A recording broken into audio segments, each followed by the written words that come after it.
Patuloy na pinalalakas ng Police Regional Office 13 ang pagpapatupad ng Project Bantay Eskwelahan upang matiyak ang ligtas, maayos at payapang kapaligiran sa mga paaralan sa buong Caraga Region.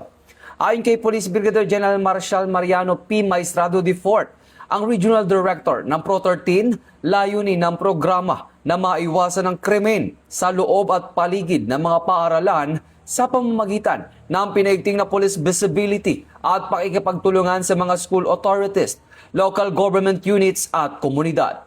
Kabilang sa mga hakbang ang regular na pagpapatrolya ng mga pulis sa mga paaralan, pagsasagawa ng mga seminar at mga symposium para sa mga estudyante hinggil sa anti-bullying at iba pang usaping pangkabataan. Mahigpit ding ipinatutupad ang mga curfew ordinance upang maiwasan ang paglahok ng kabataan sa mga iligal na aktibidad. Hinihimok din ng Pro-13 ang publiko na i-download ang Agap Caraga mobile application upang mapadali ang pakikipag-ugnayan sa pinakamalapit na himpilan ng pulisya sa oras ng emerhensiya. Mula dito sa National Headquarters ng Philippine National Police, ako ang inyong PNN correspondent, Patrolman Edwin Baris, alagad ng batas, tagataguyod ng Balitang Pulis.